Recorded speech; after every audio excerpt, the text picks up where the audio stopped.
So this is day whatever of not caring about being perceived. This is like my video diary type series or whatever. And so if this helps somebody, I hope it does. If not, I hope it's entertaining. I tend to be very monotone, so my apologies. It's not how I talk. It's just who I am. It's just who I am. So one thing I wanted to touch on because it kind of sat with me. I think I talked about this a little bit before, and it's the addressing the rage and things of that nature. I'm at a place in my life, and it's so funny because I just had this conversation. And most things, it might upset me, but I'm not.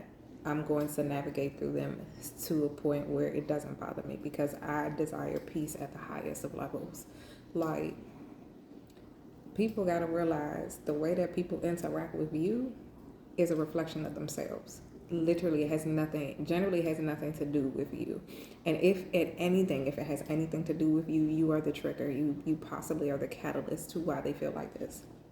So much so I had a situation like that, and the trigger was just I was uncomfortable. Um, like when I get uncomfortable in spaces because I notice nuance very quickly. And so when I notice nuance, I want to solve it. And I have to realize that's not my job.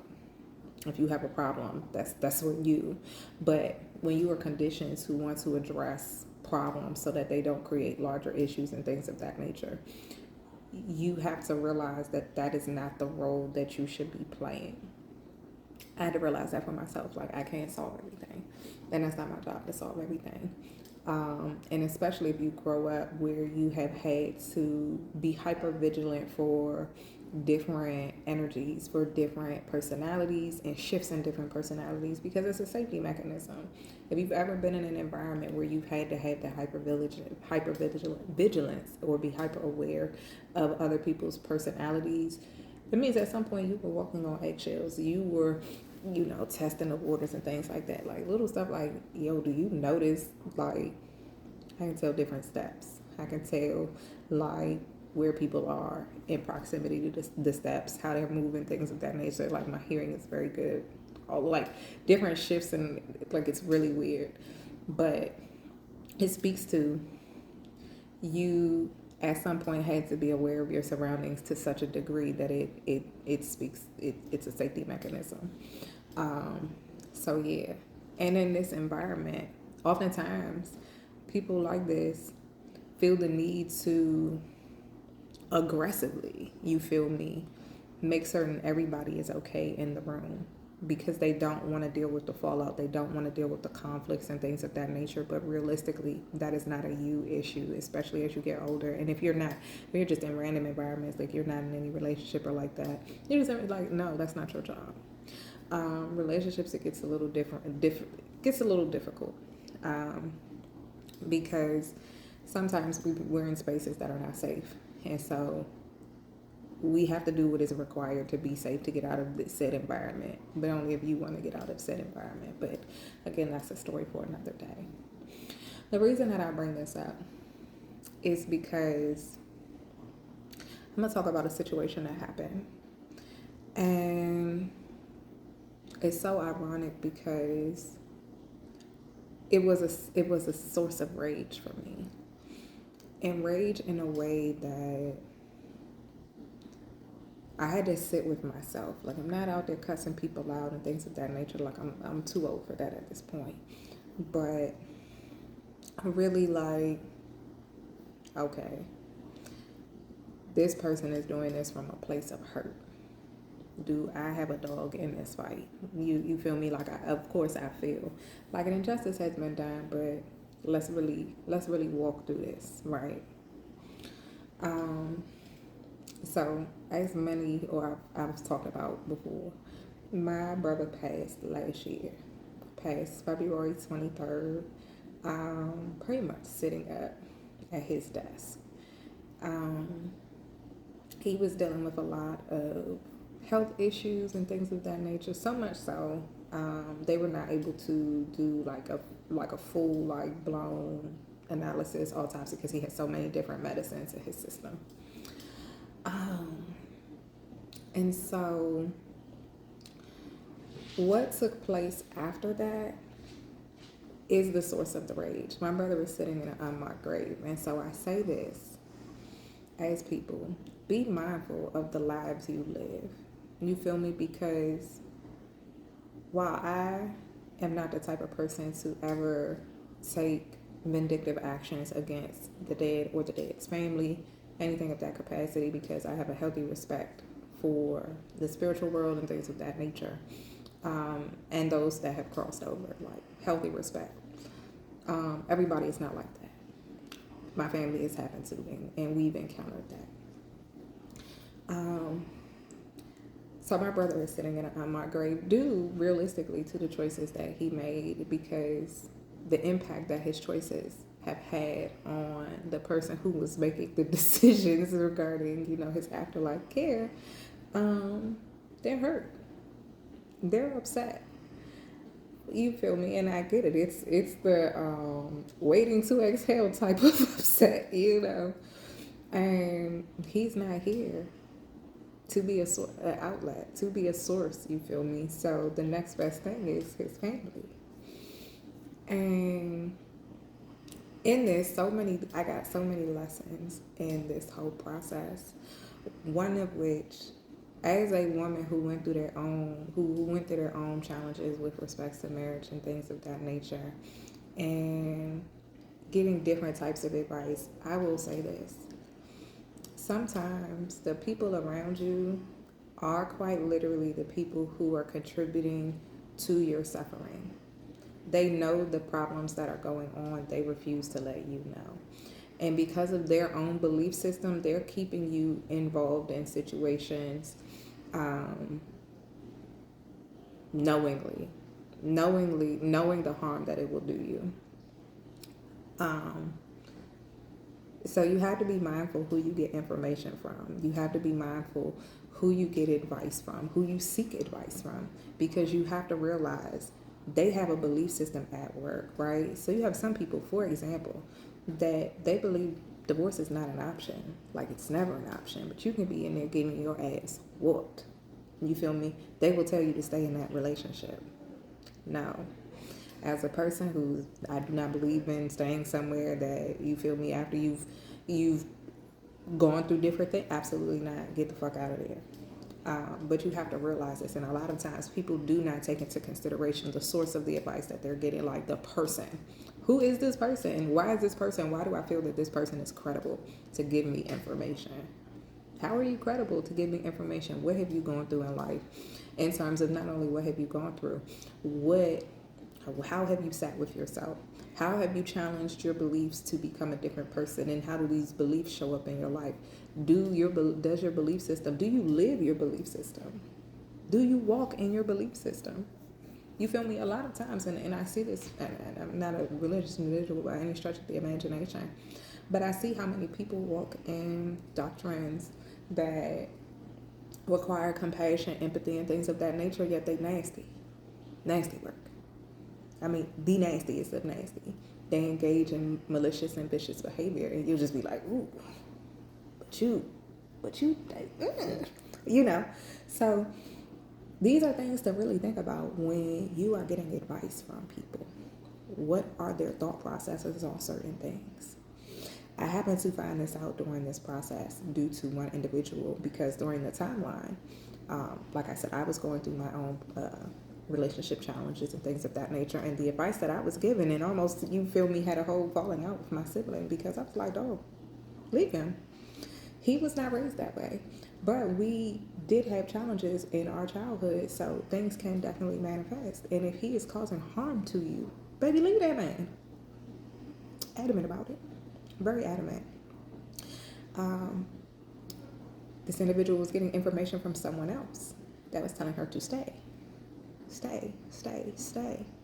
And the irony of it was, this individual knew the things that my sibling was doing. Now, me, I did not know, because me and my sibling, we're close, but there are things that he just does not inform his family. And so much so, like for years, like he would come, he like would visit my dad, wouldn't stop and see my mom, wouldn't see me. He would go straight through. They would go, up to see her family and stuff like that. But wouldn't like him and my mother really had challenges throughout the years. And I'm kind of catching the back end of it. And so it was so ironic when I had this conversation with this young lady after everything. And she was saying that, and I was like, well, why were you telling her that knowing what he was doing? Because you knew she was struggling with this. You all had code words. Well, why were you telling her this? You get what I'm saying? So, um, sometimes you got to be mindful of the people around you because their reasonings for things is, you know, it doesn't make sense. And granted, I don't have no dog in this fight. I don't have no dog in this fight. But the way my family was treated, yeah, it took me a while. It took me a while to uncouple my rage in this environment. And it was a lot. It was a lot. Because I have a heavy response to injustice. I've always had a heavy response to injustice. When I encounter injustice, it's a trigger. And so I watched the disrespect that we received. I watched the disrespect that my parents received. My parents quite literally did not get to see my brother them close his casket. You had people that were not of his blood, not in his family, that participated in the closing of the casket. And when I talk about morality, sometimes you have to sit back and realize, am I doing the right thing? Am I going along with something because this is my friend, this is whoever, da da da da da? Am I doing the right thing? Because would I want this to happen to me? Would I want this to happen to my mother? Would I want this to happen to my family? Like, so much so, like, I think I joke about this. Like, my mother was strapped in the funeral. Like, we really came, like, we were ready for problems. But we held ourselves to a level of decorum because you feel me? One thing about people, and we talk about class a lot of times people talk about class and they equate class to wealth. They generally equate class to wealth. They generally equate it to your finances and things of that nature. Blah, blah, blah, blah, blah. But one thing, I am a firm believer, it is how you carry yourself. How do you carry yourself in hardship? How do you carry yourself in adversity? How do you carry yourself when you are actively being disrespected? How do you navigate those spaces? That speaks more to your class. Because somebody would look at me and say, oh, she has no class. They call me ghetto and all kind of stuff. And I wore mohawks in a little bit. But I would be the person that would help their grandmother, help their mother, go out of my way to make certain that other individuals are okay, to the best of my capability if I could. We have gotten to a place in society where we value things that do not matter. That they do not matter. We are on a proverbial hamster wheel where we consistently are heading towards things to enrich our lives that keep us in a perpetual state of anxiety, keep us in a perpetual state of needing to feel important, needing to feel valued based on the things that we acquire. And the irony with value is it's like they say, beauty is in the eye of the beholder. What you might subscribe value to, I might not subscribe value to. And then people create barriers of separation based on, oh, well, you don't have the things that I have. Well, you can't sit with me. And don't realize we are perpetuating the same concepts and ideologies that created racism, that created systematic aspects of separation, that created our very literal forms of oppression. So, and it's very interesting when you come up against it. For me personally, it creates a natural rebellion in me. Natural, like when I encounter it, it's like, it makes me pause. It makes me like, okay, this is strange. And then I begin to contemplate it. Because why does it make sense? What benefit are we getting from this type of concept, these type of ideologies? Realistically, the best type of societies are those that literally can embrace the differences to such a degree that it elevates the differences in a way that helps to foster new concepts, new ideas, new culture. Because that's how culture is crafted. It's through the clashing of thoughts and concepts to create masterpieces. Because who would have thought? Granted, you go to a cookout, right? That barbecue sauce touch that mac and cheese, bomb. Who would have thought? How did you know that? Like, how did you get that? How did you get that combination, peanut butter and jelly? Who would have thought? Like, these go together very strangely. Chocolate and bananas. This is really good.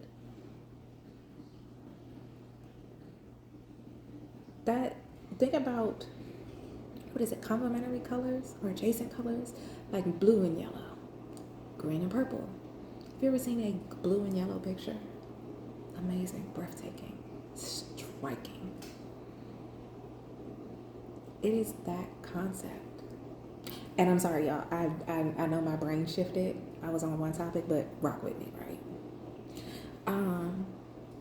That is the elevation of differences to create masterpieces, to create something that is amazing. That's how you do that.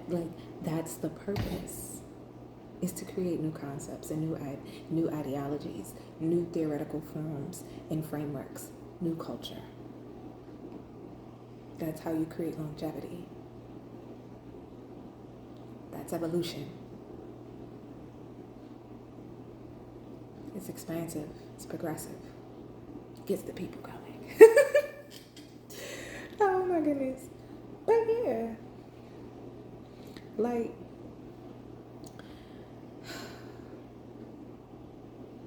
so I get in these modes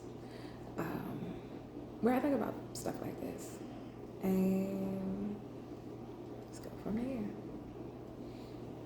But I was on one topic and just drifted and wholly shifted into another one, which speaks to, like, given the original topic, how much it doesn't sit with me anymore. How much I've walked through the rage, because I had to own that everybody has their own life to live, right? I had to own that, hey, this is a result of my brother and his choices. And whew, child, you know. And I also had to own that this is a broken heart. This is what anger looks like with no direction. This is sadness unaddressed, and it's going to come out as anger, because now you're upset for all of the years that you could have moved on, that you had the inclination, but you wanted concrete answers. And ironically, this is something I'm going through now. I habitually want concrete answers, so much so it hems me up. I want to know, and it's a form of control. And this is for people, again, back to the original. You were hypervigilant. You had to be hypervigilant. You had to, you feel me, understand what the hell is going on, because it's a safety mechanism. Because it's a safety mechanism. Control is very heavy. You don't like feeling out of control. You don't like leaving things up to faith. You don't like leaving things up to chance. You want to know. Excuse me, y'all. But yeah, you want to know. So you try to do everything possible to give yourself the full picture. But sometimes you're not going to get the full picture. And sometimes you have to trust your intuition. You have to trust yourself to know when you are somewhere you don't need to be, or you need to walk through certain doors, because what's beyond the other side literally is life changing. It's the things that you've been dreaming about. It's the things that you've been desiring. Sometimes you got to walk through that door, baby. Sometimes you got to take a chance. Everybody is always, it was the song, ready is always too late. Ready is always too late. You're not always going to have your ducks in a row. Then it's not going to happen. It's not, what's it called? Andre 3000 said it the best. You can plan a pretty picnic, baby, but you cannot predict that weather. You can't. You got to learn to dance in the rain. You got to. Nothing more, nothing less. The best things happen when you just go. The best things happen when you say, you know what? Let me let go. I did this literally, I went bungee jumping years ago. And letting go at that moment, like doing it, was life-changing. Altered my whole frame of mind. It altered how I approached things. It altered how I held on to things. Even though I still be wanting to, but it was like, nah, you can just let go. Because sometimes holding on so tightly is the thing doing you the most harm. Sometimes you have to let go. You have to move on. You have to do it scared. You have to do it afraid. You have to do it terrified. That is the aspect of courage. Courage is not that you feel nothing. Courage is doing it any fucking way and you are terrified. You are terrified, gut busting. You feel me, like you got the bubbles. You are terrified. And you still do it anyway. Like, people want to sit here and believe that the people that accomplish amazing things, that do amazing feats, do so off the strength of pure confidence. No. It's all courage. Confidence comes later. Confidence comes after you continuously do a thing. But courage still plays a role in being able to consistently move and do the thing. Courage is the thing that pushes you to that next level. It's because, do you have the courage to keep moving fucking forward? Do you have the courage to walk through that door? Do you have the courage to walk out that door? Do you have the courage to make that call? To stand up and speak your truth? Do you have the courage to do it? Because that's what sets you apart, or that's what sets the person that does, that's that individual who achieves their goal versus the person who doesn't. The person who has courage. We can talk about confidence all day, but you don't get there without courage. You don't. Sorry, it just doesn't happen. You have to have courage to be able to see something that only you can see, believe something that only you can believe in, and walk through that process. Feel something that only you feel, that only you intrinsically know, and continue to walk down that path line and that pipeline. Baby, you become unstoppable. Once you be like, you know what? I got it. I'm going to do it. I'm going to just do it. I'm going to let go. And just do it. You become unstoppable. So, I guess as I walk through this is more, even though like I'm sharing, this is for me for real, because I'm talking to myself. When I tell you a fear of being perceived, I truly have a fear of being perceived. I don't like it. Because I've experienced quite a bit of rejection in my life. And I always hear people talk about rejection, and I'm like, I know it well. You feel me? I walk through it. When you had to sit alone, not because you choose to, you've had to sit alone. That changes you. It changes how you show up. It changes your need for validation.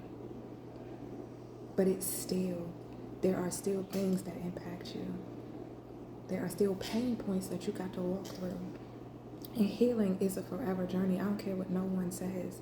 There's always going to be things that you stumble across that you realize, like, oh shit, that still hurts.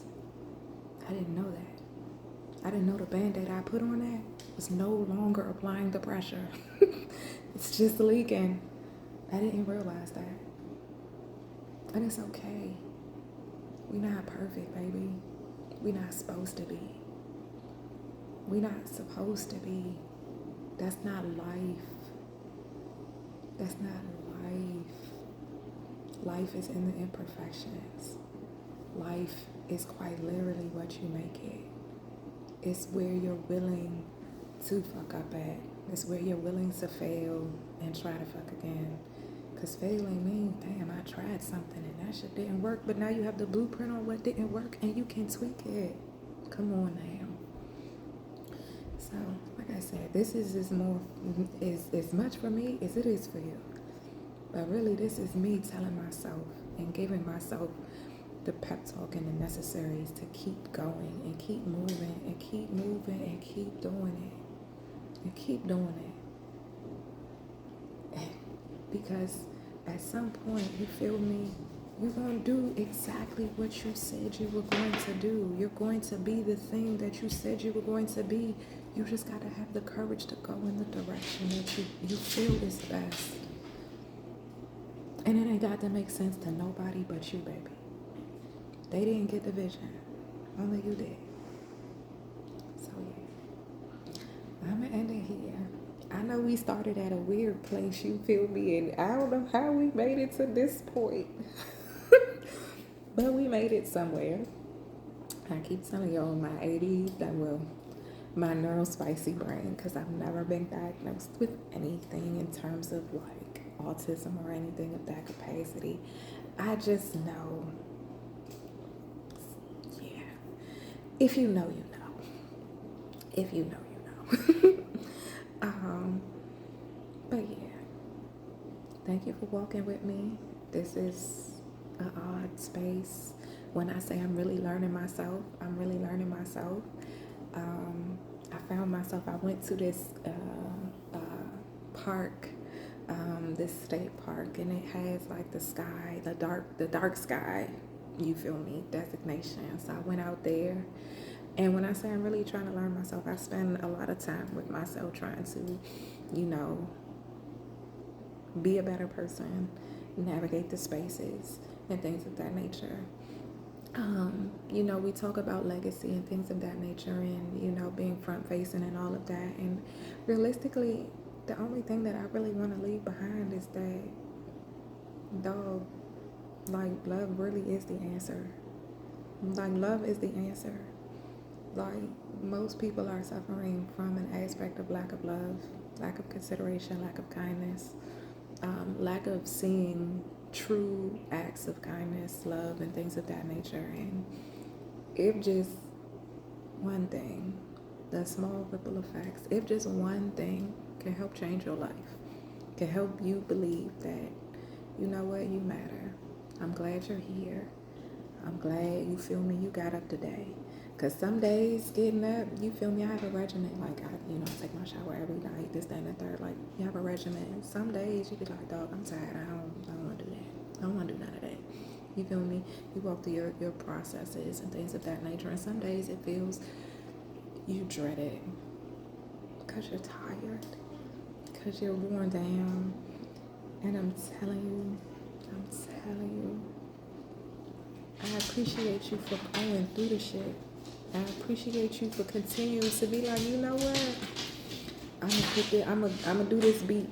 I'm gonna do what I need to do to show the fuck up for life. I'm gonna do what I need to do for me. And I appreciate that, because baby, it get dark some days. And when it gets dark, you feel me? Whatever you do to walk down that tunnel so that you can get to that light at the end, hey, as long as you're not harming nobody, ain't got no dog in that fight. Really, long as you're not harming yourself either, because, you feel me, sometimes the people we do the most harm to is ourselves. We do the most harm to ourselves. We don't love ourselves enough. That's being with people who don't mean us any well. That's dealing with substances and things that harm our bodies, that's really not putting intentionality and care. And sometimes you be thinking that you're doing something like, yeah, I'm thinking I'm loving on myself the whole time. No, you're really not. You're not loving yourself the way you could be loving yourself. Spend just a little bit more time. If you don't do anything else today, baby, give yourself just an additional 30 minutes. Give yourself an additional 30 minutes intentionally, where you ain't got to consider nobody else but the fuck you. And see how that helps you. See how that helps you. And hey, a lot of people don't know. I tell people I'm duality. I'm light and dark. You got to sit with your demons. You got to sit with them and love them. You got to love the chapters that you do not want read aloud, because it made you who the fuck you are today. It made you that amazing ass person. It made you the person that's sitting here like, you know what, I can do it. I can do anything the fuck I want to do. It made you that person. So yeah, that shit didn't feel good while you was going through it. Trust me, baby, I know. Trust me, when I tell you it don't feel good. It don't feel good. Some of that shit almost take folk up out of here. But it's who you are. You gotta sit with them chapters. You gotta sit with the darkness. You gotta sit with it. Because what did they say? You feel me? Darkness is required to see the stars. Okay? That's just the truth. Sometimes it's required to see the brilliance in you. See the best in you. Sometimes you gotta walk through some shit to be like, yo, where's my spark at? And that's okay. That's okay. But yeah. Thank you for sitting with me. I don't know.